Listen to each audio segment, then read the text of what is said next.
Hi everyone, welcome to today's webinar, the third part in our Take 30 series, 11 Steps to a Stellar Recruitment Marketing Strategy.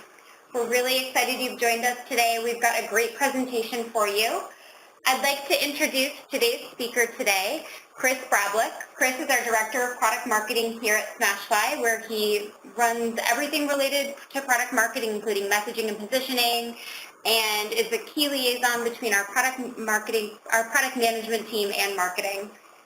We'd love it today if you could join in on the conversation with us on Twitter. We're going to be tweeting using the hashtag Take30, so please join in with us. And without further ado, I will hand it over to Chris to get started. Chris? Thank you, Deirdre. So our Take 30 series was meant to really just be educational on recruitment marketing. We figured, hour-long webinars are tough to sit through. We wanted to cut some of the webinars and some of the ideas that we had into really 30-minute bits that provide real value to people in their busy days and busy schedules. And so as Deirdre mentioned, this is the third installment of our Take 30 series. And our first one, Do You Really Know Recruitment Marketing? We really focused on the evolution of recruitment marketing from job distribution to kind of a multifaceted strategy to how you attract candidates. We talked about the candidate decision-making process and the ultimate goals that we should have for recruitment marketing. So a very high-level look. Then in our 9 recruitment marketing tactics to start this year, we really focused on all the different tactical items and initiatives that fit under recruitment marketing. And we'll discuss those a little bit more here as well. But, things like job marketing, things like career site, things like your CRM and lead nurturing strategies. And so we focused on the key trends in recruitment marketing in our second series. The third series is really focused on what we ultimately want to ask about our strategy when we think about recruitment marketing. We're going to go through 11 different questions on really how do we set up this strategy, how do we make sure that it's successful, and what are the different steps that we need to take to get from not doing recruitment marketing at all to being very, very successful at it. And so to start, I want to really focus on the questions that we need to ask to really start finding your strategy when it comes to recruitment marketing. So first, we need to really understand our current state. Where are we at when it comes to recruitment marketing? And so what you'll see here is you'll see kind of applicants to the right. When we talk about recruitment marketing, we're talking about all the different tactics and initiatives that you're doing to ultimately attract candidates, nurture those candidate relationships, and then ultimately get them to apply to your organization in the ATS. And so when we think about kind of recruitment marketing and the umbrella of recruitment marketing that exists, we have a whole host of tactics, and that list is growing by the day.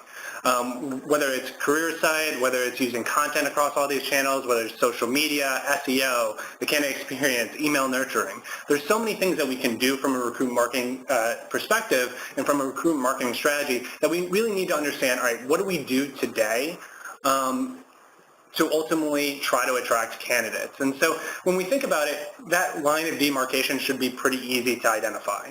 Hey, we use events. We were actually pretty good at employee stories. We use a number of different job boards for our job marketing, but we don't do social recruiting today. And so the first step is really just understanding that current state that you're at from a recruitment marketing perspective. Now, that's really helpful to kind of get you started, but really what we now need is let's evaluate how we're doing. And so when we start to evaluate how we're doing, now that we've done that kind of clear demarcation, now we know that there's some different areas that we're just not doing at all today.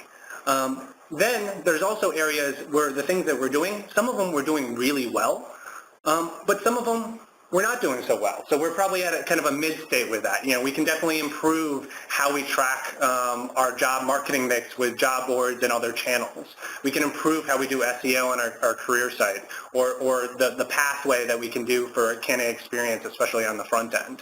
And so the second part is really kind of taking an honest look and starting to grade yourself. Hey, when we look at, the employee stories that we have we done the best job possible to cover all the candidate audiences that we've done in our strategy? And so once we get here, this is where I think we can start to go, okay, here are the candidate audiences we need to ultimately attract to our organization to be successful. Here are all the things that we're doing, not doing, and here are the things we're doing well and not so well. What do we need? What are most important? What are the most important tactics that we can do to ultimately attract the right people to our organization? And so this is where we start to identify those gaps and identify the key gaps that are most important to getting the right people, the right quality candidates through our process and into our ATS. And when we identify those gaps, then it's going into that step of then which ones do we address first? And so there needs to be an area of prioritization. I think as we know, and I'll go into kind of this a little bit further, but we only have limited amount of time and resources to be able to put towards any of these initiatives. And so we need to start prioritizing which ones are most effective and which ones are most important. And so, here, this might be, now when we're looking at this landscape, this might be totally different for your organization than it is from other colleagues that you know that are working at other organizations and are trying to attract different types of candidates. This might also differ if you're going after, some really hard to fill positions or more specialized positions and ones that are more evergreen and ones that are more a little bit higher volume. And so your strategies will kind of ebb and flow. But once you've prioritized and really looked at, where we should address first, the other aspect of it is also we need data and reporting. We need to understand the questions that we need to ask and start to set up some hypotheses around all these initiatives that we identified and ultimately be able to start saying, okay, so if we do this well and if we do all the things around candidate experience that we think we can do to improve it, what are the outcomes that we should have there and how can we measure that? Because if we can't measure it, then all these initiatives and this prioritization kind of goes out the window because we don't know if it worked or not. Now, when we think about prioritization, again, these might be different tactics when we think about it, but we really need to start looking at who owns this initiative. This is probably the biggest mistake most organizations make when they think about recruitment marketing. Is that they start putting it on their recruiters, but they don't actually have anyone that really has an ownership on whether it works or not, an ownership on what the strategy needs to be, and having a point person that people can go to when they're interested in learning more about that strategy and why it's important. And so when we think about kind of recruitment marketing, we need to have a hero and a champion that is ultimately going to own that strategy. Now, it might be different from the things that we prioritize and the different 2016 initiatives we have. It might be a different person. But at the end of the day, we're also seeing a lot of organizations start to build out the recruit marketing function in their organizations. We're seeing that, that recruit marketing person might have their hand in all those different initiatives and ultimately start to, take over or take ownership over those initiatives and how they perform.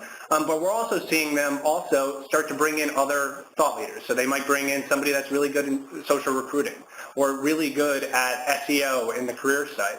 And so those will be initiative owners for those single initiatives and really focused on what results they need to achieve to be able to drive the right quality candidates into the organization. And so, right from the start, we're starting to look at our strategy. We're starting to assess, what is happening today, where we're at today, ultimately where we kind of want to be, and how we're doing. And then ultimately, trying to figure out, what are we going to prioritize? What are the areas that we're going to fix today in 2016? We're going to bring it to that next level, and who is actually going to be leading that charge within the organization? And so this is all about kind of forming that first strategy. The second part is really identifying kind of skills and resources. So hopefully with that champion, you've done a little bit of this, but I think there's also, an element where we need to kind of backtrack a little bit to really understand what we're doing today. So number 6 is really around, where are we spending our time? You have a whole recruiting team that only has a finite number of hours that they can put into any of these initiatives. Are there initiatives where we're wasting time? Are there, tasks that we can do that can ultimately be automated through technology? Are there tasks that we do that ultimately don't lead to a whole lot of benefit to your organization? And so, right off the bat, we need to get an understanding of all the different members of our team and where are they spending the most of their time, and is it an effective use of that time? And so if we map that out, then we can start to look at those different strategy angles and see where we can take some of that time that we're not using terribly wisely and put it to some of those initiatives that we prioritize. We also need to understand where our budget is and where are we spending our budget. If we're prioritizing the candidate experience in 2016, we're not, the biggest thing that I hear from talent acquisition teams and talent acquisition leaders is, hey, we're being asked to do a lot more with a lot less, whether that's less resources in terms of teams, whether it's, less budget in terms of being able to hire folks. And so looking at the budget, we're probably going to need to take budget from certain initiatives and move it to some of those initiatives that we talked about that we ultimately prioritize. And so with that, we need to really understand, where are we spending that budget? What percentage of our budget is going to what places? How effective are those? So that comes up with the measurement. Are we measuring all those initiatives that we're doing effectively to do that? And so if we can start to map out where we're spending our time and where we're spending our budget, that's a really good start. And then lastly, I put this here, and this kind of goes to the time element, but I think it's a little bit different. But where are we spending our effort? One of the things that I think, as anybody that is working full time, you have a lot of projects, and you probably only have a finite amount of time that you can really passionately work on something. And so it's not just having tasks to be able to do, but really, where are you going to put your brain power and where you're going to put your effort? Are there things that we're actually going and putting a ton of time and effort into, but they're just not really effective about convincing the right people to kind of go forth and do. So there's things that are going to be very time consuming, but there's also going to be things that are very thought consuming. And so we need to really understand what the triggers are behind all the initiatives that we're doing when we kind of look at recruitment marketing, both from all from a time perspective, from a budget, from a money perspective, and then also from a thought-provoking perspective. And so hopefully with all these different questions that we're asking, we're getting a good kind of landscape of what we're doing in our strategy, and then ultimately, how are we actually conducting that strategy over the long term. And so we talked about kind of, starting to ask those strategic questions from a high level, then starting to look at the skills and resources we kind of have in-house today, and how can we maybe, start to redeploy them into the areas that are most effective and driving candidates, and driving the right candidates to our organization. The third part is, how can we actually help that strategy? How can we help the people and the time and the resources in our team to ultimately be more effective at what they're doing? And a lot of that is about choosing the right technology. And something I really want to stress here, because I think it's a common theme throughout all the conversations I've had in 2016, whether it's with analysts or talent acquisition teams, is also choosing the right partner when you're looking at technology. And so when we look at kind of technology, this is something you've seen if you were on the initial Take 30s.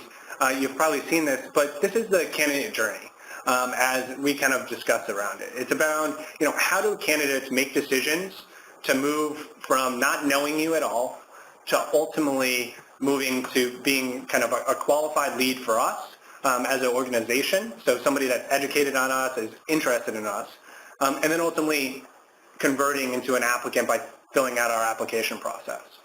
And so when we think about that candidate's journey and that decision making, they have to go from, hey, I'm interested enough to, learn more about the organization. I have learned enough. I also ultimately want to give them my contact information so they can reach out to me. And then, they have my contact information and they've provided me with so much value that I ultimately will give them more information, and ultimately hopefully apply. And so when we think about kind of this candidate journey, there's a lot of technology that kind of comes into play as we're trying to more effectively move candidates from left to right on your screen. And so, we have, things like, job marketing, so distributing to all those different marketing channels, whether that's job boards, niche sites, other ad locations that you can put there. It's around social media. It's around referrals and that referral program and how that's enabled with technology. Once they're trying to learn more information, it's about their career site, about the content on your career site, on landing pages. It's about capturing them within talent networks. And then as we kind of move forward is once we have that information, how are we sourcing them into the CRM? How are we capturing them in the CRM with that talent network? And then ultimately, how are we engaging with those folks? So are we sending them just jobs, or are we actually nurturing them with information about our company and compelling reasons why to stick around and wait for that next opportunity that comes at our company? And so when we look at this, it's also about evaluating all those different gaps in your technology. So it's about understanding that all these technologies exist, but which ones do we not do terribly well?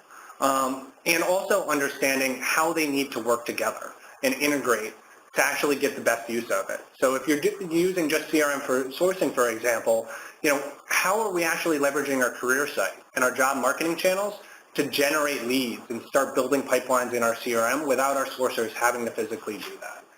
And so I think there's a lot of questions that we can ask when we're looking at kind of our technology gaps to be more effective with how we're using that time, budget, and effort that we talked about earlier. The other aspect of technology is also about measurement. And so it all comes down to measure it. If we can't measure it, and we can't measure these initiatives, we can't measure our messaging, we can't measure our content, and really can't measure our recruitment marketing strategy in general, we're at a loss of being able to be repeatable and predictable in terms of how we can find the next quality candidates that we need to hire and grow our organization.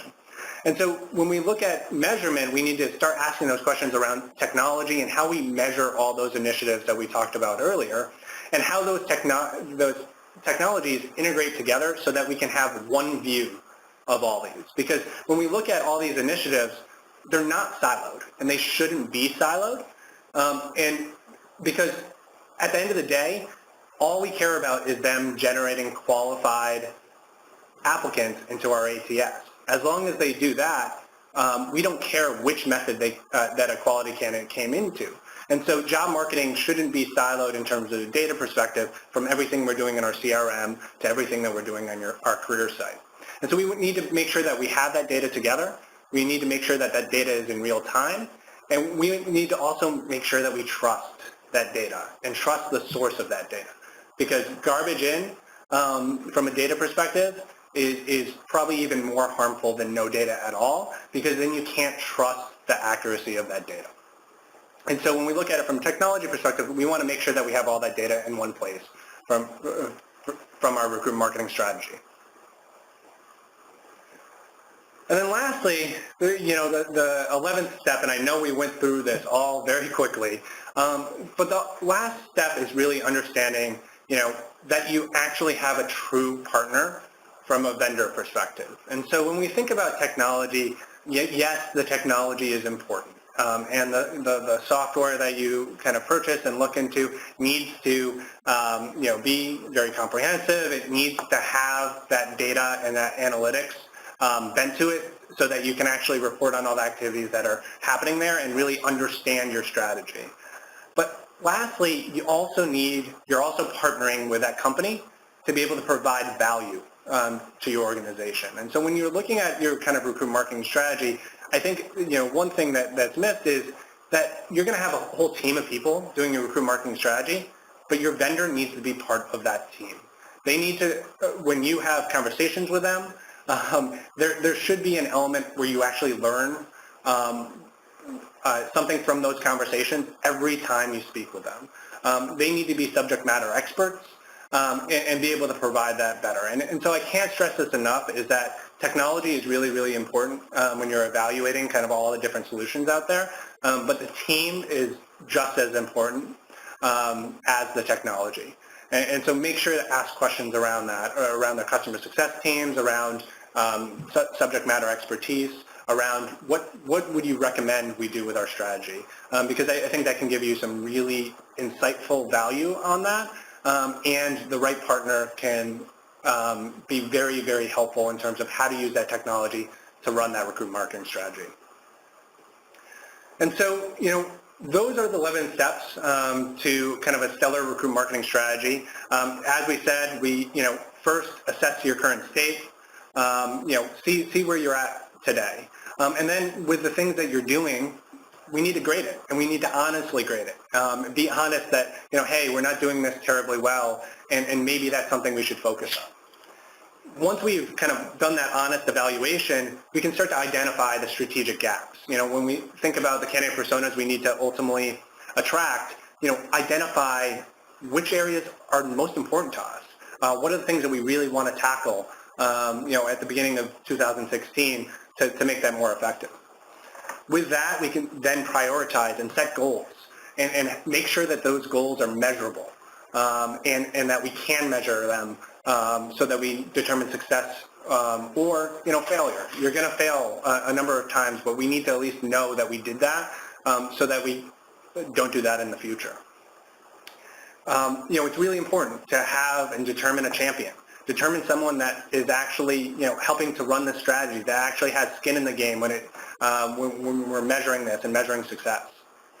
Focus on time, budget, and effort, and understand where we're at today with time, budget, and effort, and then understand where we can take some of that and reallocate it to some of those initiatives that we prioritized, and some of those things that are working a lot better than the things that we were just doing.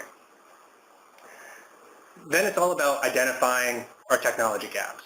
So if we're looking at, the time, budget, and effort, that's where technology can come in and help make you more efficient.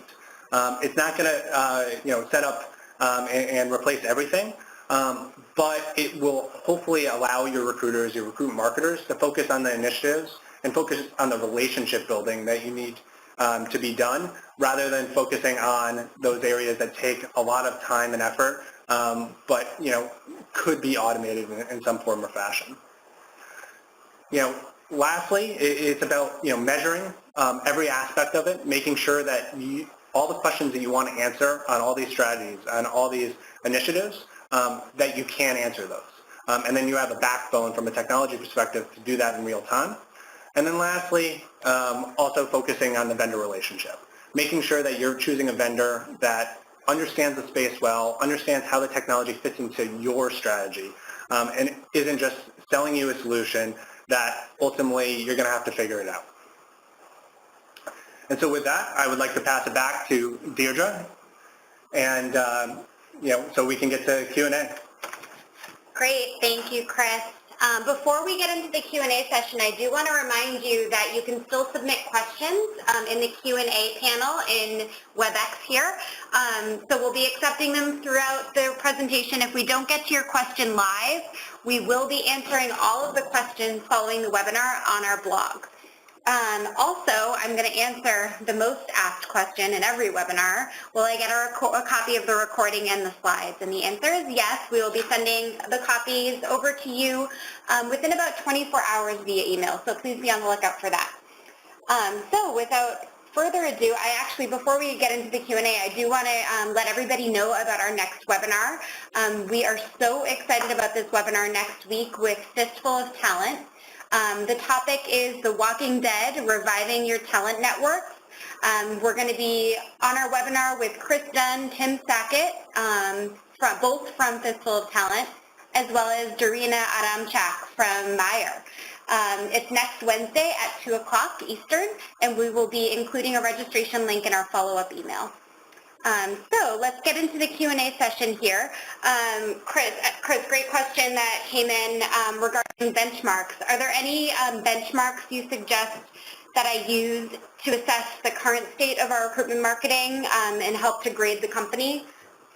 So, I mean, I think there's a few, and I would say, recruit marketing, it's still, kind of evolving in terms of, how we're looking at here. But I think the place to start is the recruit marketing report card that we produced at Smashfly. We looked at the Fortune 500 and looked at, some of, the key tactics that we put on recruit marketing around, talent networks, around more customized messaging, around mobile, and having mobile career sites. So there's a lot of good initiatives. So you can actually download that via the Smashfly on smashfly.com in the resources section. So it's a good way of looking at the Fortune 500 and what they're doing from a recruit marketing perspective as you move forward there. I also just recommend also benchmarking against yourself. Making sure that we understand where we're at today.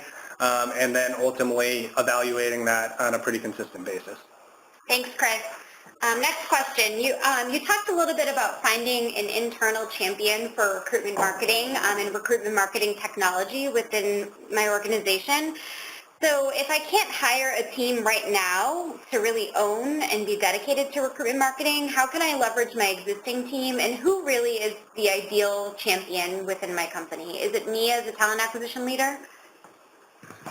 Yeah, so, I think this is a question that we get all the time, and it's a question that, most talent acquisition organizations are asking themselves. So I think, first and foremost, I think there are a lot of organizations that have, a team of full life cycle recruiters that are still using recruit marketing tactics and using recruit marketing strategy to be able, as part of their jobs. And so I think, right off the bat, it's understanding, to that point, understanding where full life cycle your team is spending their time today. And then, ultimately, trying to understand what makes the most sense to start building, some recruit marketing competencies within that team. Now, that being said, the talent acquisition leader also needs to fully embrace this. In organizations where, the talent acquisition strategy does not, have someone that builds that strategy and then also, champions recruit marketing, we've seen recruit marketing not be as successful or as strategic to those organizations. And so, the best strategies when it comes to recruit marketing are from the top down, delivered, and also starting to grow into having teammates and part of that team also just really focused on that lead generation aspect of recruit marketing. Great, thanks, Chris. Now moving on to somebody who is a champion for recruitment marketing. Great question here. I'm the champion for recruitment marketing on my team, but I'm having some trouble gaining traction internally. How do you suggest I go about getting buy-in on a recruitment marketing strategy and also on a recruitment marketing platform from my leadership? Yeah, so, I think, first and foremost, I think is just doing some research. So, as we mentioned, the report card is a good kind of aspect. I think there's other materials from us. There's other materials out there from other organizations around recruit marketing that I think are really useful to start building kind of use cases around. The other aspect of it is I think you can start small. So if there's, something that you can really kind of identify that, you think would be really impactful, start small with an initiative project. Start with that kind of foundation of understanding, hey, this is how I want to measure it, this is what I think it's going to do, and then track it in some form or function. So using bit.ly links or some other element around that, just making sure that you are measuring that and then ultimately can provide that as a use case when you're providing kind of the rationale behind why recruit marketing should be something that we include in that strategy is more impactful than anything else. Awesome. Thanks, Chris. We are just at the bottom of the hour, everyone. We did have a bunch of questions that we didn't get to, so we will be answering those on our blog early next week. Thank you again for joining us for this final part of our three-part Take 30 webinar series. We'll be sure to get the invitation for the next webinar with Fistful of Talent next week out to you soon. Thanks for joining us. Bye-bye.